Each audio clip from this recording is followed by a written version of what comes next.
Halo, shalom guys. Guys, hari ini saya mau sharing yang saya pikir ini keren banget. Ya, keren banget buat kita semua. Jadi gini guys, apa yang saya sharingkan hari ini gini. Satu, kita akan hidup menyenangkan Tuhan. Tuhan akan senang banget sama hidup kita. Ya, guys, apa sih yang lebih penting daripada hidup yang bisa menyenangkan Tuhan? Benar nggak? Lalu yang kedua guys, kita akan diberkati Tuhan luar biasa. Bahkan saya berani bilang, kita akan dikejar berkatnya Tuhan. Keren kan? Nah, tunggu ya. Tapi sebelumnya saya mau menyapa dulu bagi teman-teman yang baru pertama kali mampir di channel saya. Salam kenal, saya Pastor Jimmy Henlistio. Semoga sharing saya bisa memberkati. Dan saya mau menyapa juga Bapak Benjamin ya. Notaris senior dari Kudus. Salam kenal Pak, saya senang saya dengar Bapak sering mengikuti sharing-sharing saya. Semoga sharing saya ini bisa memberkati. Terus sehat Pak Benyamin, panjang umur dan bahagia dan senantiasa berkat Tuhan mengikuti. Salam buat keluarga yang di Kudus ya. Baik, teman-teman semua. Jadi gini, satu kali dalam 1 Raja-Raja 3 ya, di ayat 4-5 nanti kamu baca di rumah. Salomo itu datang ke bukit pengorbanan yang paling besar, lalu dia mengorbankan persembahan kepada Tuhan, korban bakaran 1000 ekor. Itu besar banget ya. Dan di situ dikatakan itu adalah bukit pengorbanan yang paling besar. Artinya Salomo nggak asal memberikan persembahan ke Tuhan, tapi dia cari yang terbaik, cari yang terbesar, bukan asal-asalan, cuman sedikit gitu ya, pelit-pelitan, bukan. Dia kasih yang terbaik untuk Tuhan. Dan apa yang terjadi guys? Tuhan disenangkan. Seperti gini, Tuhan mencium bau-bauan yang, ini harum banget, penyembahan yang harum, yang menyenangkan. Tuhan senyum-senyum gitu kira-kira. Hatinya berbunga-bunga, senang. Lalu guys, ketika Tuhan senang, saya ulang lagi. Ketika Tuhan senang atau Tuhan disenangkan hatinya, maka apa yang terjadi? Ini yang keren guys. Maka Tuhan tanyakan di ayat itu, Salomo, kamu minta apa aja, maka aku akan berikan kepadamu. Oh my God. Dan kita tahu ceritanya, Salomo minta hikmat. Hikmat yang dia terima itu sangat hebat. Dalam sejarah manusia, gak ada yang sehebat Salomo hikmatnya. Betul gak? Setuju gak? Jadi Salomo menerima berkat yang luar biasa dari Tuhan. Berkat yang sangat hebat, yang sangat besar. Nah guys, gini. Jadi firman Tuhan hari ini mengingatkan kita gini guys. Kalau kita datang sama Tuhan, ya, jangan kebanyakan minta terus. Bener gak? Coba cek doa kita. Kita sering minta gak? Berapa persen kita minta? Mungkin 90%, mungkin bahkan 100%. Jadi kita datang sama Tuhan, ada perlunya, ada butuhnya, terus minta. Tapi prinsip firman Tuhan hari ini ngajarin kita gini guys. Kalau kita datang sama Tuhan, jangan banyak minta, tapi banyak nyenengin Tuhan. Katakan amin. Ya, banyak nyenengin Tuhan. Senangkan Tuhan. Jangan banyak minta-minta. Kamu tahu nggak yang di pasar minta-minta itu namanya apa? Kamu yang bilang ya, pengemis kan? Tapi jadilah pribadi, jadilah anak Tuhan yang menyenangkan Tuhan. Jadi target kita adalah pribadinya Tuhan. Bukan berkatnya. Amin. Senangkan hatinya. Gimana Pak caranya? Caranya gini. Kamu nyembah Tuhan, ya, nggak minta apa-apa. Tuhan, aku nggak minta apa-apa hari ini. Aku cuman pengen nyembah Tuhan dengan mulutku, dengan hatiku, dengan pujian yang tulus kepadamu. Tuhan, aku mau menyanyi buat Engkau. Aku pengen memuliakan Engkau dengan mulutku, dengan hatiku. Lalu kamu nyanyi buat Tuhan.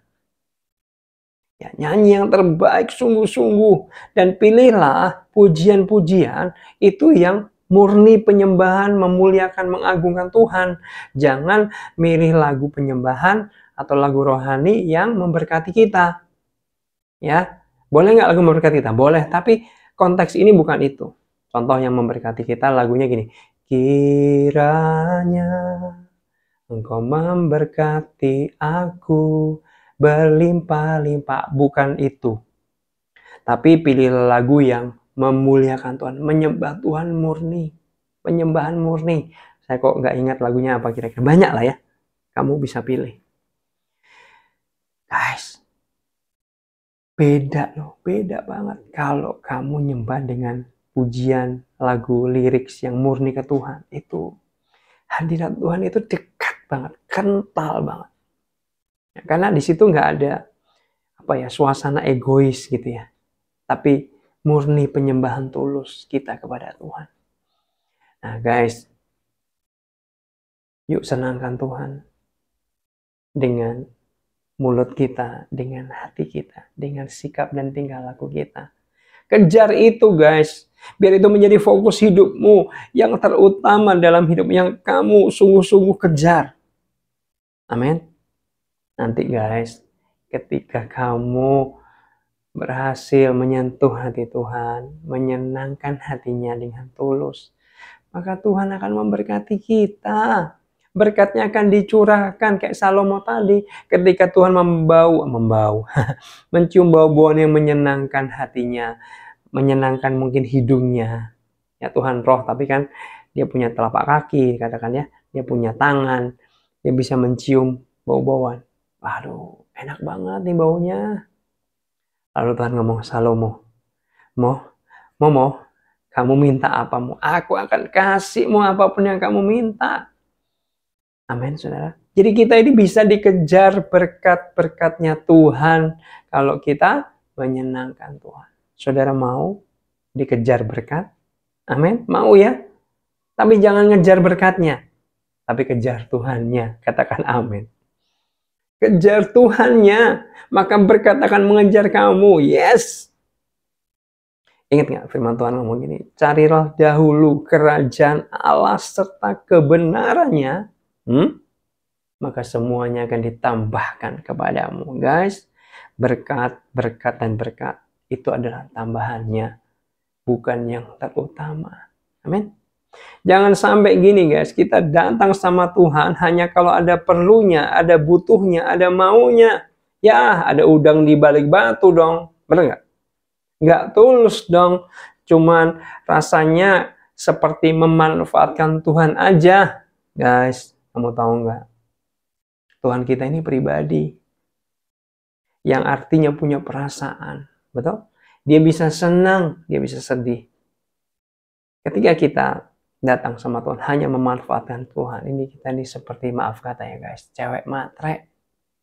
Sebab kita ini kan disebut calon mempelainya Kristus, pacarnya Tuhan dalam tanda kutip, karena kita akan dikawinkan ya, jemaat akan dikawinkan dengan Mesias di surga nanti. Kalau kita hanya datang ke Tuhan minta dan minta terus, ya kita ini cuma apa? Cewek matre. Hanya memanfaatkan Tuhan untuk kepentingan kita, kebutuhan kita aja. Enggak, kita mau berubah. Amin. Biar hidup kita ini menjadi kesenangannya Tuhan. Ketika Tuhan melihat hidup kita, ngelirik ke hidup kita. Ini anak, membuat aku senang melihatnya. Tersentuh, terharu. Senang banget. Gitu ya guys. Amin guys. Semoga ini bisa memberkati kita ya. Amin ya. Sebentar saya nyontek dulu ya. Gak apa-apa ya. Nah, saya akan bacakan ayat di Wahyu 4 ayat 11. Tapi terjemahan NLT ya. Wahyu 4 ayat 11. New Living Translation. Engkau telah menciptakan segala sesuatu dan bagi kesenanganmu semuanya itu ada dan diciptakan. Guys, Tuhan menciptakan segala sesuatu termasuk kita bagi kesenangannya Tuhan. Jadi hidup kita ini sebenarnya di-create Tuhan, diciptakan Tuhan, dirancang Tuhan untuk menjadi kesenangannya Tuhan, guys. Amin. Bukan kesenangan kita. Bukan apa? Bukan kesenangannya kita. Kayaknya khotbah kayak gini jarang ya. Bener nggak? Hidup kita ini dirancang Tuhan, di-create Tuhan, diciptakan Tuhan untuk menjadi kesenangannya Dia, pencipta kita, yang buat kita. Dia punya tujuan atas hidup kita. Amin. Gitu ya. Lalu selanjutnya, sebentar ya guys, sabar ya.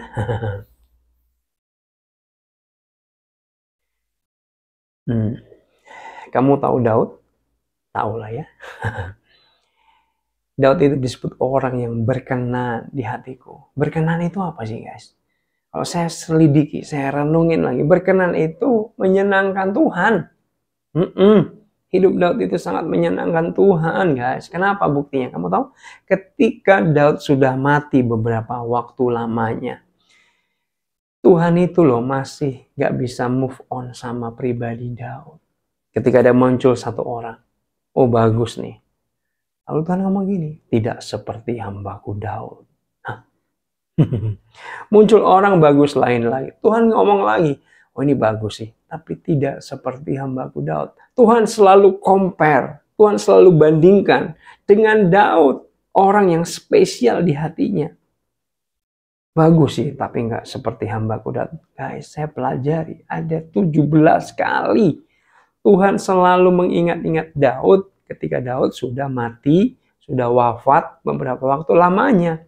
Sepertinya Tuhan nggak bisa move on dari Daud walaupun banyak orang bagus muncul. Tapi Tuhan terkesan dengan hatinya Daud.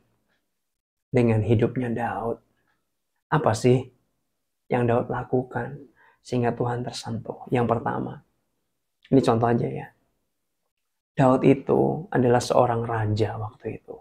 Kita tahu sama-sama, raja itu super sibuk, betul? Kalau sekarang presiden, dia punya agenda. Dia harus meeting, dia harus pergi kemana, meresmikan apa, memutuskan segala sesuatu. Urusannya negara, urusannya bangsa, urusannya banyak. Dia bukan pengangguran. Tapi guys, kenapa saya jadi emosi ya? Daud dikatakan 7 kali dalam sehari dia memuji-muji Allahnya. Oh my God. Dia bukan pengangguran loh guys. Dia orang sangat sibuk. Tapi untuk Tuhannya yang dia kasihi, nggak ada tuh sibuk. Ya, negara penting. Ngurus bangsa penting, ngurus negara penting. Tapi lebih dari semua itu, menyembah Tuhan, hubungan Tuhan, itu jauh lebih penting. Katakan amin. Jadi Daud bisa cari waktu, sisihkan waktu mungkin cari-cari kesempatan supaya apa? Aku mau nyembah Tuhan. Aku mau memuji-muji Tuhan. Tulus guys. Enggak muji sedikit mintanya banyak. Enggak. Tulus nyembah Tuhan. Aku pengen nyembah Engkau. Aku enggak minta apa-apa. Aku pengen memuji Engkau. Dengan hati. Guys, kalau nyembah Tuhan, jangan asal nyembah ya. Nyembahlah dengan hati. Itu beda banget. Maksudnya gini, beda apanya Pak? Beda kerasanya di hadapan Tuhan.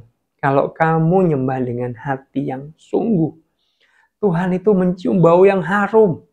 Tapi guys, kalau kamu nyembah Tuhan asal-asalan, hanya sekedar nyanyi, gak pakai hati, saya berani bilang, itu gak sampai bau harum di hadapan Tuhan. Tuhan mungkin gini, baguslah. Tapi nggak bisa jadi bau yang harum guys, karena nggak pakai hati. Amin. Ayo nyembah Tuhan. Saya berani bilang gini guys, mending kita nyembah Tuhan 5 menit dengan hati daripada setengah jam tapi nggak dengan hati. Setuju? Setuju? Ya, karena dengan hati itu beda. Dengan segenap hati apalagi. Ya, lalu guys, Daud dikatakan juga menari buat Tuhan. Daud itu menari. Saya pernah lihat video klipnya. Ya ini dibuat oleh zaman modern sekarang. Pemain aktornya Richard Gere. Itu dia sebagai Daud. Dia loncat-loncat di kegirangan nari buat Tuhan. Nari buat Tuhan. Setengah telanjang guys. Maaf kata nih ya. Pakai bawahan aja. Telanjang dada, telanjang kaki. Loncat-loncat. Nari buat Tuhan kayak orang gak waras guys. orang kesurupan. Kenapa? Itu segenap hati. Pernah nggak? Nggak jaim-jaim. Ah, gua raja nih. Jaim dong. Enggak. Mungkin di pemandangan manusia, di pemandangan rakyat waktu itu aneh. Dan seperti agak menjijikkan. Bener nggak? Coba kamu bayangin. Presiden kita yang terhormat itu, dia buka baju. Maaf kata nih. Pakai celana dalam doang. Lari-lari di Monas. Lalu loncat-loncat, kegirangan gitu kan stres gitu. Tapi tahu nggak guys? Tuhan disenangkan. Ya, Tuhan senang lihat Daud menari dengan sekuat tenaga, loncat-loncat, nari, puter-puter, ya ampun. Keliling kota seperti merayakan untuk Tuhan, seperti menari untuk Tuhan dengan seluruh tenaga, seluruh hidupnya. Dan itu menyenangkan Tuhan. Guys, apa buktinya itu menyenangkan Tuhan? Buktinya ini. Ingat kisah itu ketika Daud pulang dari nari, istrinya komennya negatif. Istrinya memandang rendah. Ini loh Raja Daud mempermalukan dirinya di depan wanita-wanita. Mungkin istrinya cemburu guys, jealous. Tapi Tuhan marah loh guys sama istri Daud. Sehingga apa? Dikatakan sampai hari matinya Mikal, istri Daud itu yang menganggap rendah Daud ketika nari, tidak mendapatkan anak. Dulu hukuman tidak mendapatkan anak atau mandul itu hukuman dari Tuhan. Itu hina guys. Dan itulah yang dialami, yang diterima oleh Mikal. Ketika Mikal menganggap rendah Daud yang menari bagi Tuhan. Kira-kira gini. Ketika Daud menari, Tuhan lihat dari sorga. Wih, itu nari buat aku sampai gitu ya. Aduh, Tuhan senang guys. Bener gak? Lalu ketika lihat Mikal, loh, kok Mikal gak suka sih? Wah, aku suka kok. Apaan sih lo? Gitu kira-kira. Karena Tuhan punya perasaan. Dia pribadi seperti kita. Dia bisa disenangkan guys. Amin. Kira-kira gitu guys. Makanya Tuhan itu ketika ngelihat Daud, dia itu terkesan yang dalam. Ya, dia itu kagum, senang sama Daud. Hidupnya selalu menyenangkan. Kita nggak usah tanya berkat Daud seberapa banyak, banyak banget guys. Ya, raja yang berlimpah-limpah harta. Kalau ngomongin berkat, tapi esensinya bukan berkat guys. Orientasinya bukan money oriented. Fokusnya bukan uang, tapi bagaimana hidup ini berkenan sama Tuhan. Menyenangkan hatinya Tuhan. Ketika Tuhan lihat hidup kita, anak ini keren banget. Amin saudara. Amin teman-teman. Amin guys. Semoga ini bisa menjadi berkat ya. Lalu, ya itu hanya 2 contoh yang bisa saya bagikan guys. Dari kehidupan Daud, bagaimana Daud berkenan sama Tuhan. Kamu bisa nonton video saya yang lain tentang Daud. Apa ya, agak panjang video. Itu membahas tentang bagaimana Daud itu judulnya apa yang membuat Tuhan meleleh, kira-kira gitu. Ya, meleleh. Nah, guys. Kita bisa menyenangkan Tuhan ketika kita rela menderita untuk mengasihi Tuhan. Kita rela menderita asal kita nggak melanggar firman Tuhan. Kita rela menderita mengalahkan ego gitu kira-kira. Ketika kita nurut sama kehendak Tuhan, sama firman Tuhan. Contoh. Ketika kamu disakiti, lalu kamu pengen membalas membenci. Aduh sakit banget nih, aku pengen balas nih, kurang ajar nih. Tahu rasa dia. Lalu firman Tuhan seperti muncul di hatimu menggema, dan itu Roh Kudus biasanya bilang apa? Ampuni nak, ampuni mereka yang bersalah kepadamu. Nah pertanyaannya guys, kamu rela nggak mengampuni? Kalau ego kita diturutin, pengennya balas dendam, benar nggak? Tapi kalau kamu bilang Tuhan, aku sakit hati nih, sama ini orang kurang ajar mulutnya, berkhianat dia, tapi karena Engkau, aku rela mengampuni dia. Aku maulah Tuhan. Aku mau nurut kepadamu. Aku mau mengampuni dia. Walaupun aku sakit. Tapi demi Engkau Tuhan. Tapi untuk Engkau Tuhan, aku mau. Guys, itu salah satu bagaimana kita menyukakan hatinya Tuhan. Dia bisa lihat gini, anakku ini keren banget. Dia rela loh sakit hati. Dia rela menderita. Karena taat kepada firman. Oh, keren banget. Dan siap-siap guys, kamu akan diberkati Tuhan. Karena tadi prinsipnya, ketika Tuhan disenangkan, maka berkatnya akan dicurahkan sama kita. Amin. Tapi guys, saya pesen dong, kalau kamu menyenangkan Tuhan, tulus ya. Tulus aja. Jangan gini, oh kata Pastor Jimmy, kalau aku menyenangkan Tuhan, nanti aku dapat berkat. Ya udah, aku menyenangi Tuhan lah, biar diberkatilah, biar. Guys, itu kayaknya malah nggak tulus berkat. Karena apa? Untuk dapat berkat. Melakukan itu untuk dapat berkat. Udah gini guys caranya, gini, dengar baik. Gini caranya. Ketika kamu nyenengin Tuhan, tulus aja, diberkati nggak diberkati, itu urusan Tuhan. Kadang ada diberkati instan, kadang ada diberkati masih lama lagi waktunya, ya kan? Jadi urusan menuai, urusan diberkati, itu urusan Tuhan. Walaupun guys, Tuhan tidak pernah berhutang. Tuhan tidak pernah lupa dengan janjinya. Amin. Udah, masalah diberkati tadi, ya itu hadiah. Itu nanti ceritanya gitu. Yang penting fokus kamu adalah menyenangkan Tuhan, hidup berkenan sama Tuhan. Dan percayalah berkat akan mengejar hidupmu. Amin. Teman-teman, bicara tentang menyenangkan Tuhan, ini terakhir ya. Ini terakhir. Satu kali ada seorang dibawa ke Israel. Bukan dibawa ke Israel, sorry. Dia sedang tur ke Holy Land, ya, berziarah ke Israel. Ya, nampak tilas Tuhan Yesus kira-kira gitu. Nah, ketika di Israel, ketika dia tidur, dia didatengin Tuhan, guys. Ini kesaksiannya saya pernah dengar dan ada di YouTube kalau nggak salah. Tuhan tanya gini, anakku bangun, aku datang. Dia tidur, dia bangun, iya Tuhan, aku ngantuk sekali. Aku capek hari ini kan abis tur jalan-jalan Tuhan. Ada apa Tuhan? Oh, Tuhan gini, kamu tahu nak, kamu ada di mana? Di mana ya? Aku ngantuk Tuhan. Tapi di mana sih Tuhan ini? Kamu ada di Israel. Oh iya Tuhan, saya di Israel. Kan lagi tur Tuhan. Ada apa Tuhan?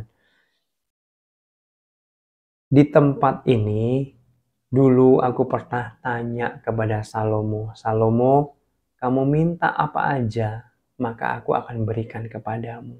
Oh iya ya Tuhan, ini tempat Israel Salomo dulu ya. Iya ya, kenapa Tuhan? Dan ini yang keren guys. Pertanyaan yang sama yang aku tanyakan kepada Salomo juga aku tanyakan kepadamu. Nah, kali ini kamu minta apa aja, aku akan kabulkan. Aku akan kasih. Kamu minta apa sekarang? Cepat. Dia langsung gak ngantuk lagi. Dia langsung semangat, dia langsung melek mati. Puji Tuhan, haleluya. Lalu ketika dia sudah mulai nyusun banyak hal, tiba-tiba dia ingat sesuatu guys. Sepertinya Roh Kudus mengingatkan sesuatu. Lalu dia singkirkan semua permintaan listnya. Lalu dia ngomong gini sama Tuhan, Tuhan, aku minta satu aja Tuhan. Boleh ya Tuhan? Satu aja. Iya anakku, kamu minta apa? Gini Tuhan. Biar seluruh hidupku, setiap saatnya, bisa menyenangkan hatimu ya Tuhan. Guys, ketika saya dengar kesaksian ini, saya kaget. Saya pikir dia akan minta harta. Dia akan minta kesehatan. Karena dia sudah umur juga. Kebahagiaan. Enggak. Dia enggak minta untuk dirinya sendiri. Ya ampun. Dia minta supaya hidupnya bisa menyenangkan Tuhan setiap saat lagi. Kenapa? Karena dia merasa gini, saya ini berusaha untuk hidup menyenangkan Tuhan tapi selalu gagal. Makanya dia doa minta itu guys. Ya ampun guys. Firman Tuhan, kesaksian tadi itu menampar saya, mengagetkan saya, membuka mata rohani saya. Ya ampun, keren banget ya. Tuhan ampuni, saya bilang. Saya mau menjadi orang yang seperti itu. Hidup menyenangkan Tuhan. Dan kamu tahu guys, orang ini ketika dia sudah gak produktif lagi, dia udah gak pelayanan, dia udah gak kerja, ada loh orang yang kirimin dia setiap bulan. Itu zaman dulu ya, sebulan 30 juta guys. Dia dipelihara Tuhan, gak kerja, gak pelayanan, gak ngapa-ngapain, diem aja. Orang pelihara dia, Tuhan pelihara dia lewat orang-orang yang transfer.